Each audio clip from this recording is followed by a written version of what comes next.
बिस्मिल्लाहिर्रहमानिर्रहीम। आज का हमारा टॉपिक है आइसोमरिज्म। तो हम देखते हैं कि आइसोमरिज्म क्या होता है regarding organic compounds, organic chemistry. तो आइसोमरिज्म कहता है कि एक ऐसा फिनोमिना है जिसमें दो या दो से ज़्यादा कंपाउंड जिनका मॉलिक्यूलर फार्मूला तो सेम होता है लेकिन उनका स्ट्रक्चरल फार्मूला और उनकी प्रॉपर्टीज़ डिफरेंट होती हैं, जिसकी वजह से हम उन दोनों कंपाउंड्स को डिफरेंट कंसिडर करते हैं और ये जो फिनोमिना है ये आइसोमरिज्म कहलाता है।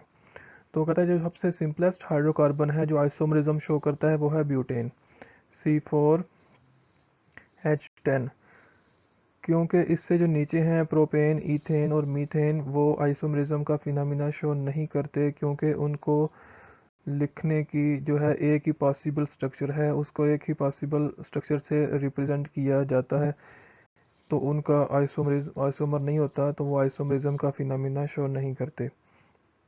Methane, ethane, propane do not show phenomena of isomerism. ये देखें ब्यूटेन है, तो ब्यूटेन में 4 कार्बन होते हैं और 10 हाइड्रोजन होते हैं। तो इसको इस दो तरह से हम लिख सकते, जिसमें ये स्ट्रेट चेन है, इसमें 3 कार्बन चेन में आ रहे हैं और एक इसमें ब्रांच है।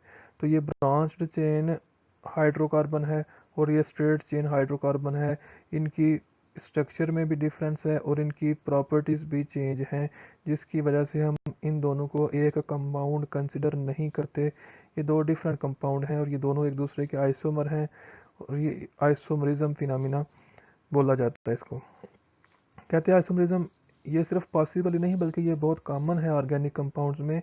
जैसे जैसे कार्बन की तादाद बढ़ती है ऐसे ऐसे नंबर ऑफ स्ट्रक्चर जो हैं उस कंपाउंड की वो बढ़ती जाती हैं। कहता है जिस तरह ये देखें 4 कार्बन थे तो उसमें 2 पॉसिबल स्ट्रक्चर थी, 2 उसके आइसोमर थे। अगर 5 कार्बन हो जाएं तो उसमें कहता है कि 3 आइसोमर उसके बनेंगे, अगर 5 कार्बन वाला पेंटेन होगा तो। अगर इस तरह कहता है कार्बन की तादाद को इंक्रीज करते हुए 30 तक ले जाएंगे, 30 कार्बन होंगे तो उसके जो पॉसिबल आइसोमर बनेंगे वो 4 बिलियन होंगे। इतने ज़्यादा, इसके आप इमेजिन नहीं कर सकते कि अगर 30 कार्बन है तो कितनी तादाद बढ़ जाती है, कितने डिफरेंट वे से हम उसको स्ट्रक्चर को डरा सकते हैं। अब हम देखते हैं इसकी टाइप्स ऑफ आइसोमरिज्म, जिनमें 2 टाइप्स आती हैं मेनली। जो इसकी 2 टाइप्स हैं, स्ट्रक्चरल आइसोमरिज्म और दूसरा है ज्योमेट्रिकल आइसोमरिज्म। इसको सिस ट्रांस आइसोमरिज्म भी कहते हैं। तो पहले हम देखते हैं स्ट्रक्चरल आइसोमरिज्म, उसके बाद हम सिस ट्रांस या ज्योमेट्रिकल आइसोमरिज्म को स्टडी करते हैं। तो structural isomerism is not confined to hydrocarbon only. In fact, all classes of organic compound and their derivatives show the phenomena of structural isomerism. कहता है ये सिर्फ हाइड्रोकार्बन नहीं, इसके आगे जो इसके डेरिवेटिव होंगे ऑर्गेनिक कंपाउंड हैं, aldehyde, ketone, carboxylic acids, alkane, alkyne, alkyne, alkyl halides, alcohol, phenol, ether. कहता है ये सब में आप स्ट्रक्चर को डिफरेंट कर सकते हैं। तो ये स्ट्रक्चरल जो आइसोमरिज्म है ये उनमें भी एग्जिस्ट करते हैं। बाकी जो डेरिवेटिव हैं हाइड्रोकार्बन्स के उनमें भी ये सिर्फ हाइड्रोकार्बन तक महदूद नहीं है। Structural isomerism arises due to the difference in the arrangement of atoms within molecule, के एक ही मॉलिक्यूल के अंदर एटम्स की अरेंजमेंट को डिफरेंट करने से उसकी स्ट्रक्चरल डिफरेंस पैदा हो जाता है, जिसकी वजह से हम कहते हैं कि ये स्ट्रक्चर चेंज होने से, एटम की जगह को चेंज करने से इसकी प्रॉपर्टी चेंज हुई हैं, ये डिफरेंट कंपाउंड शो हो रहे हैं, तो ये स्ट्रक्चरल आइसोमरिज्म होगा। तो इसकी आगे फिर 5 टाइप्स हैं। अगर हम इसको करते हैं स्ट्रक्चर की बेस पे, तो स्ट्रक्चर चेंज करने से 5 डिफरेंट क्लासेस इसकी आगे जनरेट होती हैं, जिसमें पहली है चेन आइसोमरिज्म। इसमें सिर्फ चेन, जैसे ऊपर हमने देखा स्ट्रेट चेन, ब्रांच चेन, तो उसमें चेन का डिफरेंस आता है। चेंज के डिफरेंस आने से उसकी प्रॉपर्टी चेंज हो जाती है। सेकंड आपके पास है पोजिशनल आइसोमरिज्म, जिसमें फंक्शनल ग्रुप की पोजीशन चेंज होती है, बाकी जो है वो उसमें कोई चेंज नहीं आती, सिर्फ बाकी कार्बन एटम और उनकी चेन जो होती है वो वही रहेगी, सिर्फ फंक्शनल ग्रुप जो होगा आपका वो आगे हम देखते हैं फंक्शनल ग्रुप क्या होता है। उसकी जो है वो पोजीशन चेंज करने से उसकी प्रॉपर्टी चेंज हो जाती हैं, तो हम कहते हैं ये पोजिशनल आइसोमरिज्म है। थर्ड वन है आपके पास फंक्शनल ग्रुप आइसोमरिज्म, के नंबर ऑफ एटम सेम होंगे, मॉलिक्यूलर फार्मूला सेम होगा, लेकिन उनकी स्ट्रक्चर को चेंज करने से उनमें फंक्शन ग्रुप चेंज हो जाएंगे। तो फंक्शनल ग्रुप चेंज होने से डेफिनेटली उनकी प्रॉपर्टी चेंज होंगी। तो उसको हम कहते हैं फंक्शनल ग्रुप आइसोमरिज्म, जिसमें स्ट्रक्चर चेंज करने से फंक्शनल ग्रुप ही चेंज हो जाता है।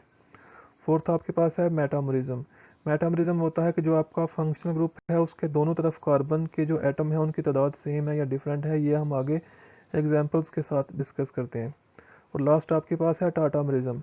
टाटामरिज्म में एक एटम या group of atom with in molecule एक जगह से उठ के दूसरी जगह चला जाता है, तो उसमें प्रॉपर्टी चेंज हो जाती है, तो हम इसको कहते हैं टाटामरिज्म। तो अब जो है इनकी जो टाइप्स हैं स्ट्रक्चरल आइसोमरिज्म की, उनको हम वन बाय वन डिस्कस करते हैं। तो पहली है चेन आइसोमरिज्म।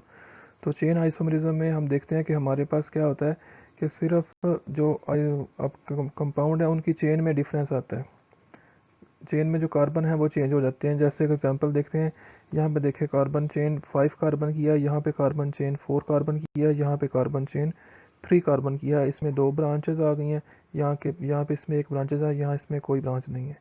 तो ये इसकी चेन में डिफरेंस आने की वजह से ये तीनों कंपाउंड जो हैं वो डिफरेंट प्रॉपर्टी शो करते हैं। तो चेन में डिफरेंस हुआ तो इसको चेन आइसोमरिज्म कहते हैं, और ये कंपाउंड्स चेन आइसोमर कहलाएंगे एक दूसरे के। दूसरा है पोजिशनल आइसोमरिज्म। तो यहाँ पे देखें पोजिशनल आइसोमरिज्म में जो आपका फंक्शनल ग्रुप होता है, जैसे ये यहाँ पे क्लोरीन फंक्शनल ग्रुप है, यहाँ पे डबल बॉन्ड फंक्शनल ग्रुप है, तो जो आपका फंक्शनल ग्रुप होता है उसकी पोजीशन चेंज होने से कंपाउंड डिफरेंट प्रॉपर्टीज शो करता है, तो उसको हम कहते हैं पोजिशनल आइसोमरिज्म। क्योंकि सिर्फ और सिर्फ पोजीशन चेंज करने से प्रॉपर्टी चेंज हो जाती हैं, तो जब प्रॉपर्टी चेंज होंगी तो हम उन दो कंपाउंड्स को एक कंपाउंड कंसिडर नहीं कर सकते। आपके थर्ड आपके पास है फंक्शनल ग्रुप आइसोमरिज्म, जिसमें क्या होता है कि जब आप एटम की अरेंजमेंट को चेंज करते हैं तो फंक्शनल ग्रुप ही चेंज हो जाता है। तो जब फंक्शनल ग्रुप चेंज होगा तो डेफिनेटली कंपाउंड डिफरेंट हो जाएगा, उसकी प्रॉपर्टी टोटली चेंज हो जाएंगी। जैसे कि देखें फॉर एग्जांपल हमारे पास ये ईथर है और ये अल्कोहल है। नाम से देखें ईथर है अल्कोहल है, इसमें ईथर लिंकेज है, यहाँ पे ये फंक्शन ग्रुप ईथर का है, यहाँ पे ये हाइड्रोक्सल ग्रुप है जिसको अल्कोहलिक ग्रुप हम कहते हैं। तो इसमें देखें 2 कार्बन 6 हाइड्रोजन 1 ऑक्सीजन, इसमें भी 2 कार्बन 6 हाइड्रोजन 1 ऑक्सीजन, दोनों में नंबर ऑफ एटम सेम है, मॉलिक्यूलर फार्मूला सेम है, स्ट्रक्चरल फार्मूले में ऐसी चेंज किया कि इनका फंक्शनल ग्रुप ही चेंज हो गया है, जिसकी वजह से टोटल डिफरेंट प्रॉपर्टी चेंज इनकी होंगी, जिस वजह से हम इसको कहते हैं फंक्शनल ग्रुप आइसोमरिज्म, क्योंकि चेंज किस में आई है फंक्शनल ग्रुप में। फोर्थ आपके पास है मेटामरिज्म। मेटामरिज्म क्या होती है कि जिसमें आपके पास जो फंक्शनल ग्रुप होगा उसके दोनों साइडों पे कार्बन एटम की तादाद सेम है या डिफरेंट है। जैसे यहाँ देखें ईथर है, इधर भी 2 कार्बन है, इधर भी 2 कार्बन है, इसमें ये ऑक्सीजन, इधर 3 कार्बन, इधर 1 कार्बन, तो ये दोनों कंपाउंड जो है इनका मॉलिक्यूलर फार्मूला सेम है, इसमें फंक्शनल ग्रुप भी सेम है, लेकिन फंक्शनल ग्रुप के दोनों तरफ कार्बन एटम की तादाद डिफरेंट होने की वजह से इनकी प्रॉपर्टी डिफरेंट होंगी, तो इन दोनों को हम डिफरेंट कंपाउंड कंसिडर करते हुए एक दूसरे के मेटामर कहेंगे। जैसे ये देखें ये कीटोनिक ग्रुप है, तो इस जो कीटोनिक ग्रुप कार्बोनाइल ग्रुप के इधर 2 कार्बन है, इस तरफ भी 2 कार्बन है, लेकिन इसमें देखें तो इस तरफ 3 कार्बन है, इधर 1 कार्बन है, तो इन दोनों कंपाउंड का मॉलिक्यूलर फार्मूला सेम है, फंक्शनल ग्रुप भी सेम है, लेकिन फंक्शनल ग्रुप के दोनों साइडों पे कार्बन एटम चेंज होने की वजह से प्रॉपर्टी चेंज हो जाती हैं, तो हम कहते हैं कि ये एक दूसरे के आइसोमर हैं, वो भी मेटामर हैं। नेक्स्ट और हमारे पास लास्ट जो टाइप है स्ट्रक्चरल आइसोमरिज्म की, वो है टाटामरिज्म। टाटामरिज्म में क्या होता है कि एक ही मॉलिक्यूल के अंदर प्रोटॉन एक एटम से शिफ्ट होकर दूसरे एटम के पास चला जाता है, due to shifting of proton from one atom to another, कि एक एटम से प्रोटॉन उतरेगा दूसरे के पास चला जाएगा, प्रॉपर्टी चेंज हो जाएंगी, तो वो दोनों एक दूसरे के आइसोमर बन जाएंगे। फॉर एग्जांपल देखें यहाँ पे ये ज्विटर आयन है, कि जब ये कंपाउंड होगा तो इसमें ये वाला एच जो है ये नाइट्रोजन के लोन पेयर के पास आ जाएगा, तो NH4 प्लस होगा, और यहाँ पे ऑक्सीजन माइनस हो जाएगा, क्योंकि जो यहाँ पे बॉन्ड पेयर होगा वो ऑक्सीजन अपने पास रख लेगा। तो प्रोटॉन को शिफ्ट करने से पहले ये वाला जो पार्ट था ये एसिडिक करेक्टर शो कर रहा था, और ये वाला बेसिक, इसने प्रोटॉन एक्सेप्ट किया तो ये बेसिक था, इसने प्रोटॉन लूज किया तो ये एसिडिक था। लेकिन जैसे ही प्रोटॉन आगे शिफ्ट हो गया उसके बाद देखें अब ये प्रोटॉन एक्सेप्टर है, बेस हो गया जो पहले एसिड था, अब ये प्रोटॉन डोनर है, एसिड हो गया जो इस तरफ बेस था। तो प्रोटॉन शिफ्ट होने से प्रॉपर्टी चेंज हो जाती है, तो हम कहते हैं कि ये एक दूसरे के टॉटोमर हैं और ये जो फिनोमेना है इसको हम टॉटोमरिज्म कहते हैं। नेक्स्ट आपके पास जो है, एक तो मेनली जो टाइप थी वो थी स्ट्रक्चरल आइसोमरिज्म, और उसकी जो दूसरी थी वो ज्योमेट्रिकल या सिस ट्रांस आइसोमरिज्म। तो इसमें कहता है कि अगर तो सिंगल बॉन्ड है तो वो फ्रीली रोटेट कर जाता है। सिंगल बॉन्ड में हम एटम को रोटेट कर सकते हैं, ग्रुप ऊपर वाले नीचे आ गए, नीचे वाले ऊपर चले गए।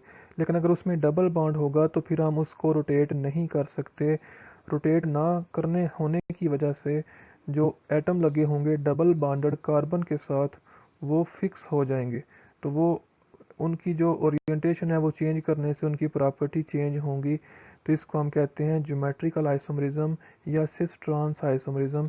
ये हम एग्जांपल के साथ देखते हैं, फिर ज़्यादा क्लियर होगा आपको कि सिस ट्रांस आइसोमरिज्म क्या होता है। Such compound which possess the same structural formula but different with respect to the position of identical group. Structural formula उनका सेम होगा, एटम ग्रुप ऑफ एटम भी सेम होंगे, सिर्फ उनकी पोजीशन, उनकी हमने ओरिएंटेशन जो है वो स्पेस में चेंज करनी है, वो एक दूसरे के सिस ट्रांस आइसोमर बन जाएंगे। और ये जो फिनोमिना होगा इसको हम सिस ट्रांस या ज्योमेट्रिकल आइसोमरिज्म कहते हैं। इसकी कंडीशन क्या है कि आपके पास ज्योमेट्रिकल फिनोमिना एग्जिस्ट होने के लिए जो डबल बॉन्डेड कार्बन होंगे उनके साथ सेम एटम अटैच नहीं होने चाहिए। क्या मतलब है, ये एग्जांपल देखें। ये डबल बॉन्डेड कार्बन है दोनों। अब इस कार्बन के ऊपर दोनों एटम, यहाँ पे एक मिथाइल है, एक हाइड्रोजन है, इसके पास भी एक मिथाइल है, दूसरा हाइड्रोजन है, तो ठीक है ये करेंगे शो। कहता है एक जैसे ये एक कार्बन है, इसके ऊपर यहाँ पे मिथाइल हो, यहाँ पे भी मिथाइल हो, या यहाँ पे हाइड्रोजन है तो इधर भी हाइड्रोजन हो। कहता है अगर दोनों सेम एटम होंगे तो फिर ये ज्योमेट्रिकल आइसोमरिज्म का फिनोमिना शो नहीं करेगा। एक डबल बॉन्डेड कार्बन ये है, दूसरा ये है, कहता है दोनों के ऊपर जो एटम अटैच होंगे वो लाजमी तौर पर डिफरेंट होने चाहिए। अब देखें यहाँ पे डबल बॉन्ड को अगर हम यहाँ से कट करते हैं कार्बन्स को, तो एक तरफ सेम एटम है, दूसरी तरफ भी सेम एटम है। अगर इस तरह से हो तो इसको हम कहते हैं सिस आइसोमर। और अगर देखें एक साइड पे अब नीचे पहले दोनों प्रोटॉन थे हाइड्रोजन, अब एक हाइड्रोजन ऊपर चला गया, मिथाइल नीचे आ गया, अब नीचे भी एटम डिफरेंट है, ऊपर भी एटम डिफरेंट है, तो इसको हम कहते हैं ट्रांस आइसोमर। सेकंड एग्जांपल ये देखें कि हाइड्रोजन है और मिथाइल, यहाँ पे हाइड्रोजन है और इथाइल है, तो देखिए दोनों हाइड्रोजन नीचे हैं, ऊपर मिथाइल और इथाइल डिफरेंट हैं। एक साइड पे भी सेम एटम होंगे तो हम इसको सिस कहेंगे। अब ये जो इधर सेम है ये अपोजिट साइड पे चले जाएंगे, जैसे ये देखें हाइड्रोजन अपोजिट साइड पे चला गया इस हाइड्रोजन के, तो इसको हम कहते हैं ट्रांस आइसोमर। ये थर्ड एग्जांपल है। इसमें देखें क्लोरीन है, ब्रोमीन है, हाइड्रोजन है और मिथाइल है। क्लोरीन है, ब्रोमीन है, हाइड्रोजन है और मिथाइल है। अब देखें इसमें चारों डिफरेंट हो गए। जब चारों डिफरेंट हो जाएंगे तो फिर आप उनके एटॉमिक मास की बेस पे उनको देखेंगे। अब देखें ये जो लोअर एटॉमिक मास वाले हैं वो दोनों एक तरफ है, नीचे हैं, और ये जो ऊपर है ये दोनों हायर वाले हैं। इसमें देखें एक लोअर वाला नीचे हो गया, एक लोअर वाला ऊपर हो गया, एक हायर वाला नीचे हो गया, एक हायर वाला ऊपर हो गया। तो यहाँ पे एटॉमिक नंबर, एटॉमिक मास की बेस पे हम इनको देखते हैं। तो इसमें जिन शुरू से अगर हम देखें सबसे कम इसका है, फिर इसके बाद इसका है, फिर इसका है, फिर इसका है। तो पहले जो दो हैं लोअर मास वाले वो नीचे हैं, फिर हायर वाले ऊपर हैं। अब देखें लोअर वाला एक नीचे हो गया, एक ऊपर हो गया, ये तो इस तरह इनमें डिफरेंस आ गया। तो कहता है इसको भी हम सिस ट्रांस आइसोमरिज्म कहते हैं। कहता है सिस ट्रांस आइसोमेरिज्म क्या होता है कि अगर दोनों सेम एटम एक साइड पे हुए, नीचे वाली साइड पे या ऊपर वाली साइड पे, तो इसको हम कहते हैं सिस आइसोमर। और अगर ये दोनों अपोजिट साइड पे हुए तो हम कहते हैं ट्रांस आइसोमर। तो कहता है डबल बॉन्ड की रोटेशन हमारे लिए पॉसिबल नहीं है। अगर आपने डबल बॉन्ड को रोटेट करवाना है तो आपको उसमें से एक बॉन्ड ब्रेक करना पड़ेगा, जो कि एनर्जी वाइज काफ़ी कॉस्टली पड़ता है। इस वजह से ज्योमेट्रिकल आइसोमरिज्म का फिनोमिना एग्जिस्ट करता है। तो ये था सेकंड ईयर की केमिस्ट्री में जो लिखा हुआ था आइसोमरिज्म, वो topic with example. Next video में हम नेक्स्ट टॉपिक डिस्कस करेंगे। नेक्स्ट चैप्टर में हम आएंगे चैप्टर 8 एलिफेटिक हाइड्रोकार्बन। आज के लिए इतना ही। अल्लाह हाफिज़।